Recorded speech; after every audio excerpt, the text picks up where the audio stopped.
بسم اللہ الرحمن الرحیم۔ باب اذا التقى الختانان هل یجب الغسل۔ جب مرد کا موضع ختنہ اور عورت کا موضع ختنہ دونوں آپس میں مل جائیں تو کیا غسل واجب ہو جاتا ہے؟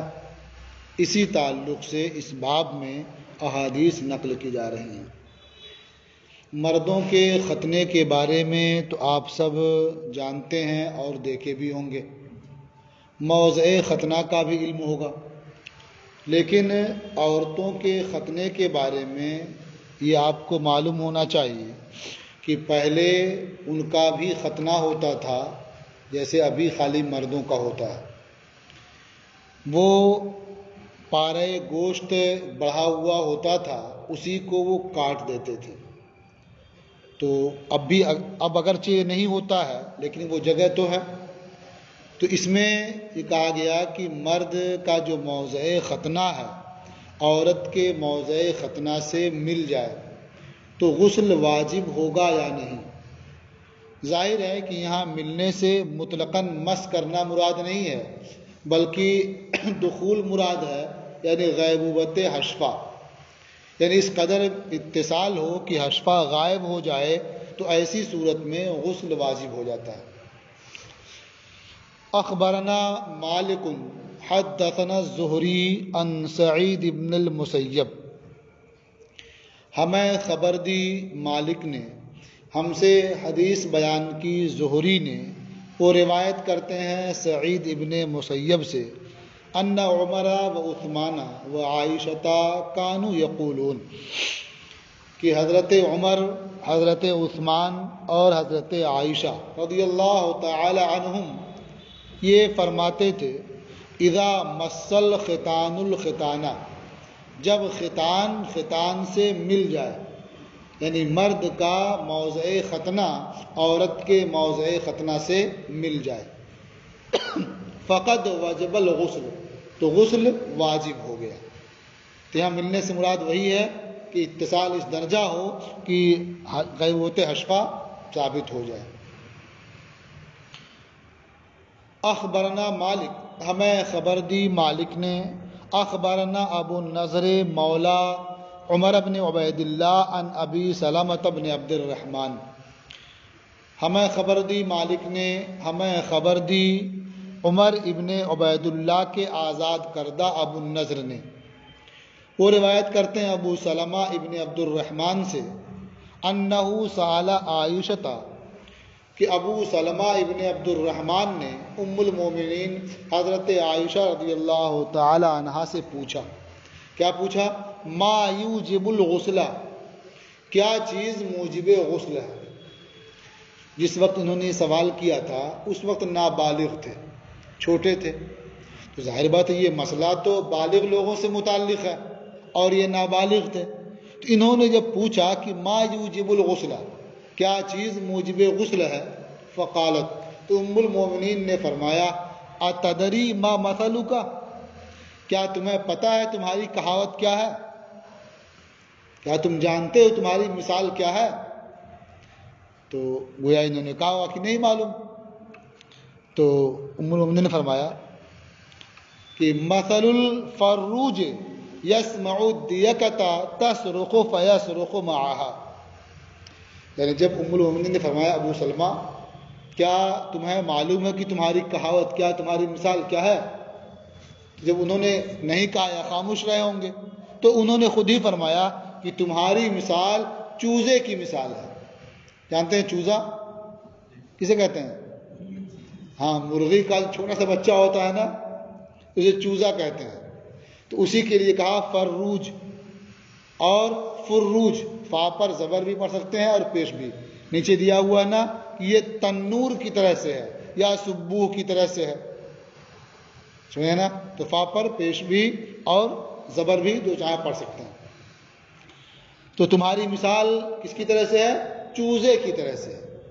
اب چوزا کیا کرتا ہے؟ یسمع الدیکۃ تصرخ، کہ وہ مرغوں کو بولتے ہوئے، بانگ دیتے ہوئے سنتا ہے، چلاتے ہوئے سنتا ہے، فیصرخ معها، تو چوزا بھی انہی کے ساتھ بولنے لگتا ہے۔ مطلب کیوں وہ چیخ رہا ہے، چلا رہا ہے، اس سے مطلب نہیں ہوتا ہے، انہوں نے بولنا شروع کیا تو بھی ساتھ میں بولنا شروع کر دیتے ہیں۔ یہی حال تمہارا ہے کہ جو بالغ ہیں جنہیں اس کی ضرورت ہے وہ اس طرح کی مسائل پوچھتے ہیں، تم بھی انہیں دیکھی دیکھا اس طرح کے مسئلے پوچھ رہے ہو۔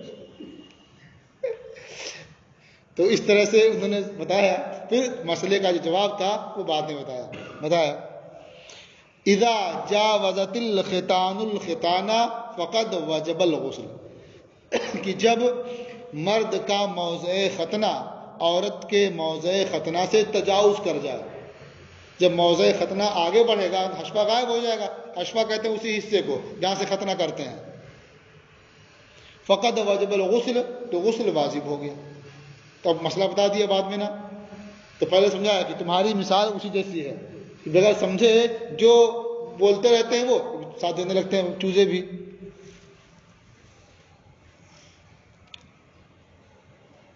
اخبرنا مالک اخبرنا یحیی بن سعید، ہمیں خبر دی مالک نے، ہمیں خبر دی یحیی ابن سعید نے، ان عبداللہ ابن کعب مولا عثمان ابن عفان، کہ عثمان ابن عفان کے آزاد کردہ عبداللہ ابن کعب سے روایت ہے، انا محمود ابن لبید سالہ زید ابن ثابت، کہ محمود ابن لبید نے زید ابن ثابت سے پوچھا، ان الرجل یصیب اہلہ ثم یکسل، اس شخص کے بارے میں پوچھا جو اپنی بیوی سے جمع کرتا ہے پھر وہ سست پڑ جاتا، انزال نہیں ہوتا۔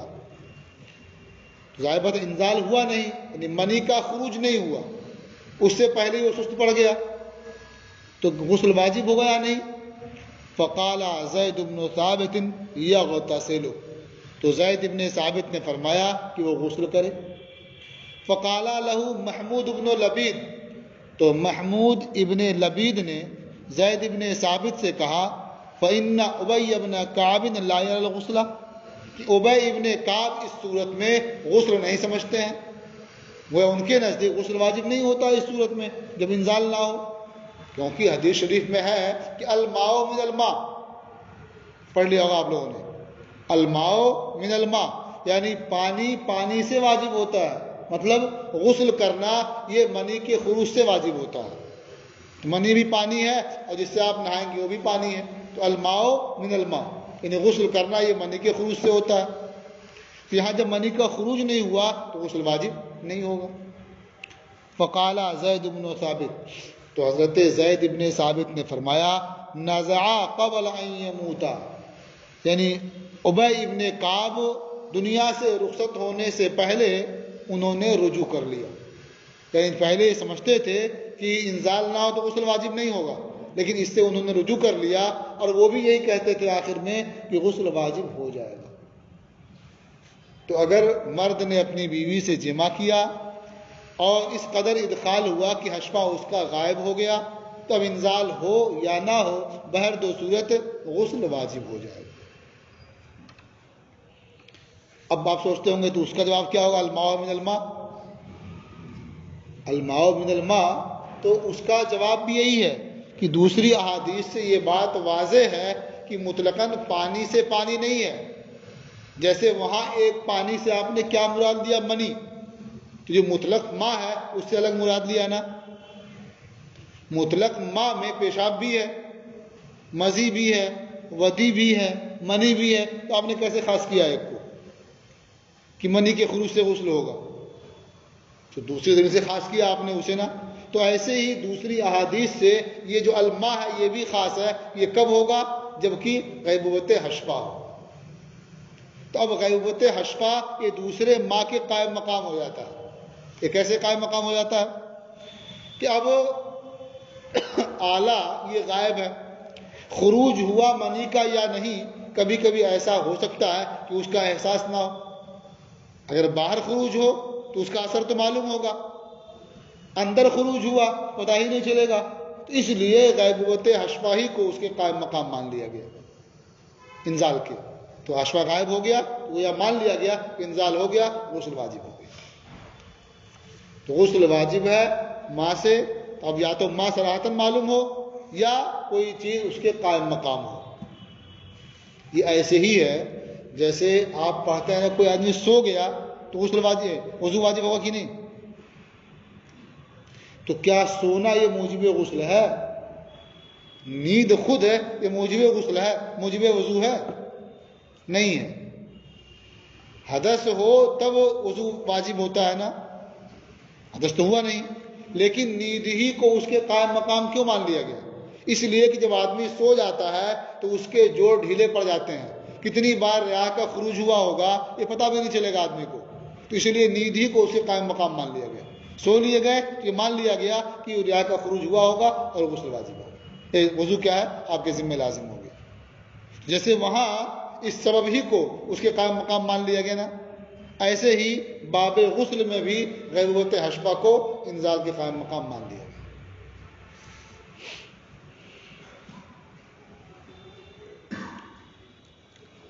قال محمد و بہذا ناخذ، امام محمد رحمۃ اللہ علیہ نے فرمایا اور اسے ہم اختیار کرتے ہیں.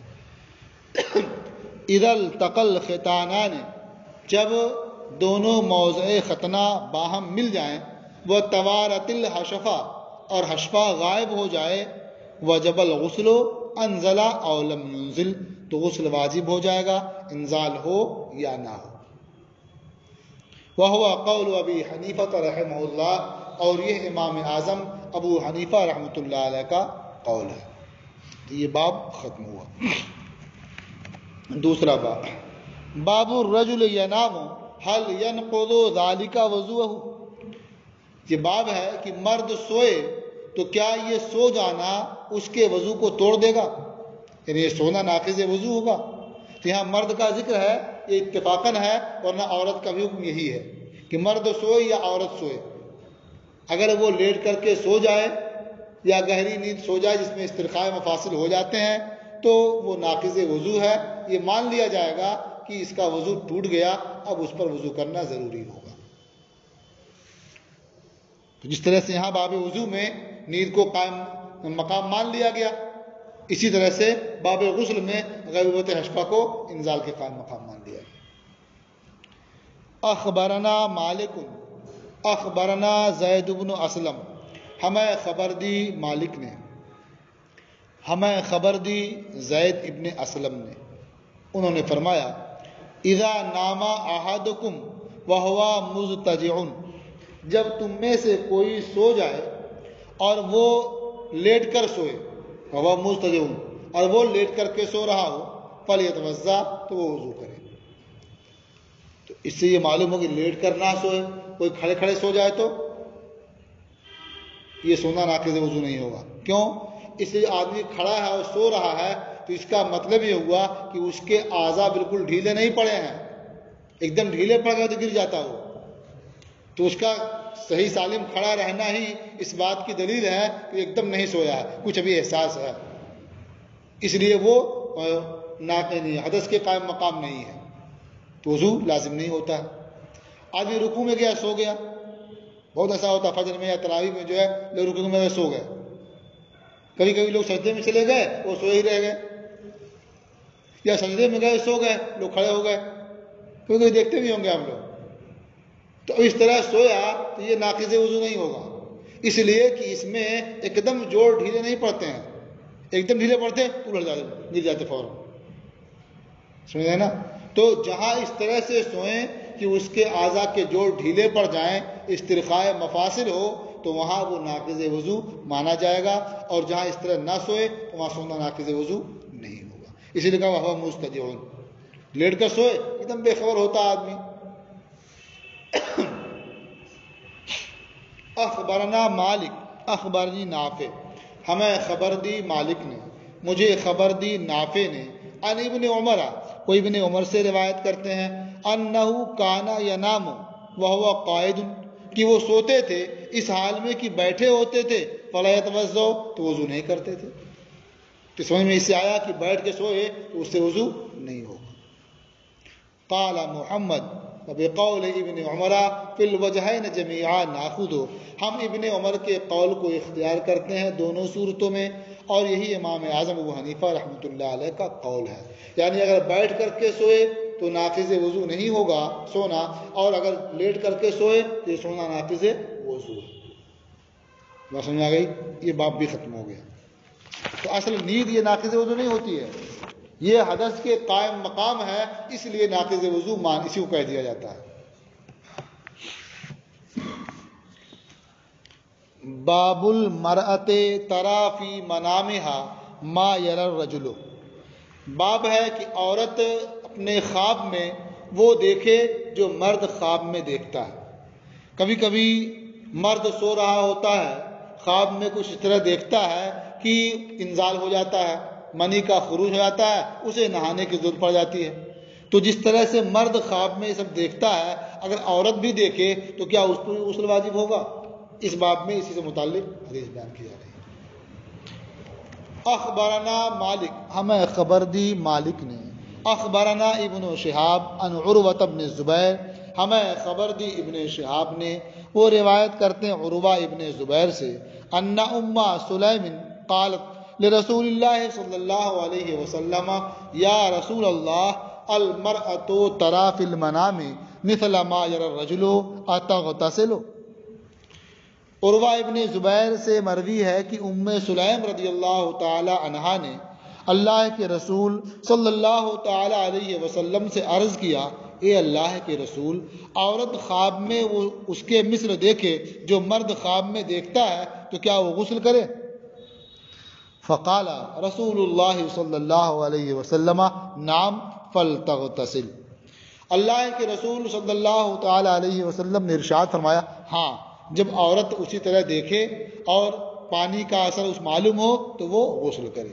جیسے مرد خواب میں دیکھے، خالی خواب دیکھنا کافی نہیں ہے، خواب دیکھنے کے بعد انزال ہو جائے اور اسے لگے کہ ہاں اس کی لنگی یا کپڑا جو پہنے ہوئے ہے اثر معلوم ہو رہا ہے تو وہ غسل کرے، غسل واجب ہے اس پر. تو ایسے عورت بھی خواب دیکھے اور وہاں بھی اثر معلوم ہو تو غسل واجب ہو. فقالت لها عائشۃ اف لک. یہ سن کر کے ام المومنین حضرت عائشہ رضی اللہ تعالی عنہا نے فرمایا، اف لک، ام سلیم تیرے لیے اف ہے، تیرا ناس ہو. جسے یہاں بولتے ہیں نا، کسی سے کوئی ناگوار بات سن لے کیا بولتے ہیں؟ کوئی آپ کے سامنے کوئی ناگوار بات کہے تو آپ اسے کچھ کیا کہیں گے؟ تو اصل وہاں بددعا دینا مطلب نہیں ہوتا ہے، اپنی ناراضگی کا اظہار کرنا ہوتا ہے یا اپنی ناپسندگی کا اظہار کرنا ہوتا ہے. یہی کا اف لک، یعنی یہ سن کر کے انہیں خراب لگا.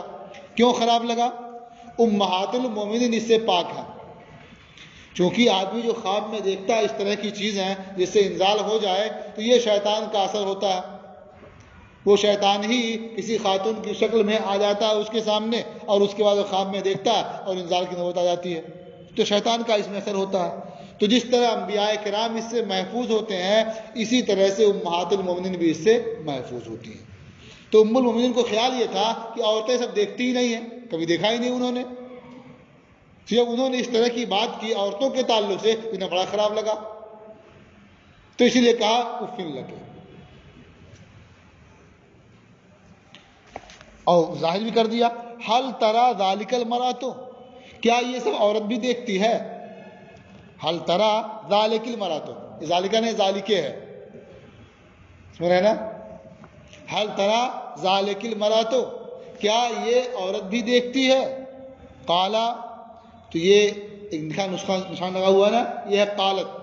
تو ام المومنین نے حضرت ام سلیم نے فرمایا، فالتفت الیہا رسول اللہ صلی اللہ علیہ وسلم فقال، تو اللہ کے رسول صلی اللہ تعالی علیہ وسلم ام المومنین کی طرف متوجہ ہوئے اور ارشاد فرمایا، تربت یمینک. تو یہاں بھی جو کہا لفظی معنی کیا ہوگا؟ تیرا داہنا ہاتھ خاک آلود ہو. یہاں بھی کچھ کہنا نہیں ہے، یہاں بھی اپنی ناپسندیدگی کا اظہار کرنا مقصود ہے. یہ عام طور پر اہل عرب استعمال کرتے تھے. مطلب ام المومنین نے ایسی بات کہی کہ انہیں نہیں کہنی چاہیے تھی. عورتیں اس طرح خواب دیکھتی رہتی ہیں تو انہیں نہیں کہا کیا عورت بھی دیکھتی ہے، یہ عجیب بات نہ ہوئی. تو اس لیے کہا تربت یمینوں کے. اور پھر ان کو بتایا کہ وَمِنْ أَيْنَ يَكُونُ شِبْهُ، یعنی اگر عورتوں کے اندر منی کا مادہ نہ ہوتا، اس کا خروج نہ ہوتا، تو یہ بچہ کیسے مشابہ ہوتا؟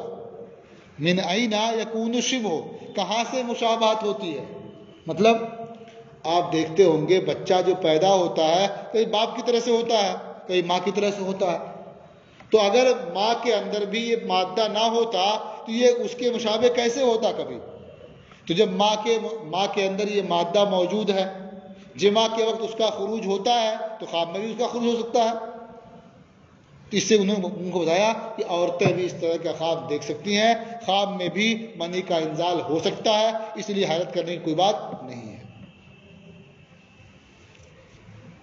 قال محمد وبہذا ناخذ، امام محمد رحمۃ اللہ علیہ نے فرمایا ہم اسے اختیار کرتے ہیں، اور یہی امام اعظم ابو حنیفہ رحمۃ اللہ علیہ کا قول ہے۔ یعنی جس طرح سے مرد خواب دیکھتا ہے، احتلام ہو جاتا ہے تو اس پر غسل واجب ہو جاتا ہے، اسی طرح سے عورت خواب دیکھے گی، منی کا خروج ہوگا تو اس پر بھی غسل واجب ہو جائے گا۔ ام المومنین نے جو اس طرح کی بات کہی تھی، اس لیے وہ خود اس سے محفوظ ہیں، کبھی دیکھا ہی نہیں تھا، تو انہیں بڑا خراب لگا کہ عورتوں کے حوالے سے سرکار کی بارگاہ میں اس طرح کی بات کر رہی ہیں، انہیں عجیب سا لگا اس طرح کی بات کی۔ پھر سرکار کو یہ عجیب سا لگا کہ انہیں ڈانٹ رہی ہیں ایک طرح سے، حالانکہ صحیح بات پوچھ رہی ہیں وہ، تو سمجھا دیا ان کو کہ اگر ایسا نہ ہوتا، جو پوچھ رہی ہیں صحیح نہ ہوتا، تو یہ بچے مشابہ کیسے ہوتے ماں کے کبھی باپ کے؟ تو بچہ کئی ماں کے مشابہ ہوتا ہے، کئی باپ کے مشابہ ہوتا ہے، تو چونکہ رحم میں یہ ماں اور باپ دونوں کا مادہ منویہ جمع ہوتا ہے، تو جس کا مادہ پہلے رحم میں پہنچ جاتا ہے، جو غالب آ جاتا ہے، اسی کے مشابہ بچہ ہوتا ہے۔ ماں کا غالب آیا تو ماں کے مشابہ ہوتا ہے، باپ کا غالب آیا تو باپ کے مشابہ ہوتا ہے، تو کبھی کسی کا غالب ہوتا ہے تو اس کے مشابہ، کبھی کسی کا غالب ہوتا ہے کسی کے مشابہ۔ تو یہ باب بھی ختم ہو گیا۔ اب دیکھیے تیسرا باب، باب المستحاضہ، یہ باب ہے مستحاضہ کا۔ مستحاضہ کسے کہتے ہیں؟ اس خاتون کو جسے برابر بیماری کا خون آ رہا ہو، یا جس وقت بھی خون آئے گا بیماری کا تو مستحاضہ کہلائے گی، جتنے دنوں رہے گی مستحاضہ کہلائے گی۔ عورت کو جو خون آتا ہے، ایک تو یہ ہے کہ وہ عادی طور پر آتا ہے، جو بھی بالغہ کے آگے کے مقام سے خون آتا ہے عادی طور پر اسے حیض کہتے ہیں، اس کا بیان آگے آپ پڑھ لیں گے۔ وہ ہر مہینے کیا ہے، اس کے مختلف ایام ہیں، 3 دن سے 10 دن کے درمیان آتا رہتا ہے، جو بھی عادت ہو۔ بچے کی پیدائش کے بعد خون آتا ہے، اسے نفاس کہتے ہیں، اور کبھی ایسے ہی نہ تو بالغ ہونے کی وہ علامت ہے، یہاں اس کا خون ہے وہ، اور نہ ہی وہ بچہ پیدا ہوا اس کا خون ہے، ایسے ہی خون آتا رہتا ہے، تو اسے کہتے ہیں استحاضہ، اور جس عورت کو یہ خون آتا ہے اسے کہتے ہیں مستحاضہ، سمجھ گئے نا؟ تو یہ کہتے ہیں بیماری کا خون کہا جاتا ہے اسے۔ تو جس عورت کو بیماری کا خون آتا ہو تو کیا وہ ہمیشہ غسل کر کے نماز پڑھے گی، یا خالی وضو کرنا کافی ہوگا، یا اس کے بارے میں کیا حکم ہے، اس تعلق سے اس باب میں حدیث آ رہی ہے۔ اخبرنا مالک، ہمیں خبر دی مالک نے، حدثنا نافع، ہم سے حدیث بیان کی نافع نے، عن سلیمان ابن یسار، وہ سلیمان ابن یسار سے روایت کرتے ہیں، عن ام سلمۃ زوج النبی صلی اللہ علیہ وسلم، وہ نبی کریم صلی اللہ تعالی علیہ وسلم کی زوجہ مطہرہ حضرت ام سلمہ رضی اللہ تعالی عنہا سے روایت کرتی ہیں، ان امراتن کانت تحرق الدم علی عہد رسول اللہ صلی اللہ علیہ وسلم، کہ ایک خاتون نبی کریم صلی اللہ تعالی علیہ وسلم کے عہد میں خون بہاتی تھی، انہوں نے خون کیا ہے جاری تھا۔ فاستفتت لہا ام سلمۃ رسول اللہ صلی اللہ علیہ وسلم، تو اس خاتون کے لیے حضرت ام سلمہ نے اللہ کے رسول صلی اللہ علیہ وسلم سے مسئلہ دریافت کیا، فتویٰ پوچھا، چونکہ وہ خود پوچھنا ہی چاہ رہی تھی، شرم آتی رہی ہوگی، ان سے کہا ہوگا کہ آپ کے شوہر ہیں، آپ پوچھ کر کے بتائیے ہمیں، تو انہوں نے مسئلہ دریافت کیا۔ فقال، تو حضور نے ارشاد فرمایا، لتنظر اللیالی والایام التي كانت تحیض من الشہر قبل ان یصیبها الذی اصابها، حضور نے ارشاد فرمایا کہ وہ ان راتوں اور دنوں کے بارے میں غور کر لے، انہیں دیکھے جن مہینے کی جن رات اور جن دنوں میں اسے خون آتا تھا، یعنی حیض کا خون آتا تھا، اس بیماری کے لاحق ہونے سے پہلے جو ابھی لاحق ہوئی ہے، یعنی ابھی اسے برابر خون آنا جاری ہو گیا، بیماری لاحق ہو گئی، تو بیماری ہونے سے پہلے وہ غور کرے کتنے دن اور کتنی راتیں اسے حیض کا خون آیا کرتا تھا، غور کر لے، 3 دن 4 دن 5 دن جو بھی ہو، غور کر لے، سوچ دیکھ لے اسے۔ فل تترکی صلاۃ قدرا ذالک من الشہر، تو مہینے میں سے اتنے دن اور رات کی مقدار وہ نماز نہ پڑھے۔ مثلا اسے اس بیماری سے پہلے 4 دن اور رات حیض کا خون آیا کرتا تھا، تو اب جب مہینہ شروع ہو، جب مہینہ آئے یا جن تاریخوں میں وہ آتا تھا ان تاریخوں میں وہ نماز نہ پڑھے اور یہ سمجھے کہ وہ حائضہ ہے، نماز نہیں پڑھے گی۔ پھر ان دن اور راتوں کے ختم ہو جانے کے بعد وہ غسل کرے جس طرح سے حیض سے پاک ہونے کے بعد غسل کرتی تھی۔ اب اس کے بعد ہر نماز کے وقت وضو کر لے اور اس وقت میں جتنی نمازیں پڑھنی چاہیں پڑھ لے، پھر جب دوسرا وقت شروع ہو دوبارہ وضو کر لے اور جتنی نمازیں پڑھنی چاہے پڑھے، وہ ہر نماز کے وقت کے لیے وہ تازہ وضو کرے اور نماز پڑھے، اسے اس کے لیے غسل کرنے کی ضرورت نہیں ہوگی۔ ہاں پھر جب مہینہ پورا ہو جائے گا، جتنے ایام اس کے حیض کے تھے پہلے، تو اب اتنے ایام وہ نماز نہیں پڑھے گی، وہ ایام ختم ہوں گے پھر غسل کرے گی۔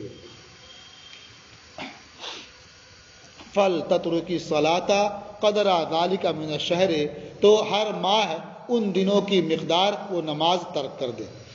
فَإِذَا خَلَّفَتْ ذَلِكَ، جب اس مقدار کو پیچھے چھوڑ دے، یعنی وہ مقدار گزر جائے، فَلْتَغْتَسِلْ، تو وہ غسل کرے، ثُمَّ لْتَسْتَغْفِرْ بِثَوْبٍ، پھر وہ ایک کپڑے سے باندھ لے۔ مطلب کیا ہے کہ حیض سے فارغ ہونے کے بعد دوبارہ خون نہیں آتا ہے تو کپڑا رکھنے کی کوئی ضرورت نہیں ہوتی ہے، لیکن بیماری کا خون ہے جاری رہے گا، اب اگر کپڑا نہ رکھے الگ سے تو اس کا اپنا کپڑا بھی خراب ہوگا اور جہاں نماز پڑھے گی وہ جگہ بھی خراب ہو سکتی ہے، اس لیے وہ کسی کپڑے سے اس جگہ کو باندھ لے۔ فَلْتُصَلِّ، پھر وہ نماز پڑھے، یعنی اس خون کے آنے کی وجہ سے نہ اس کا وضو ٹوٹے گا اور نہ غسل کی حاجت ہوگی، پورے وقت میں جتنی نماز پڑھنی چاہے پڑھ سکتی ہے۔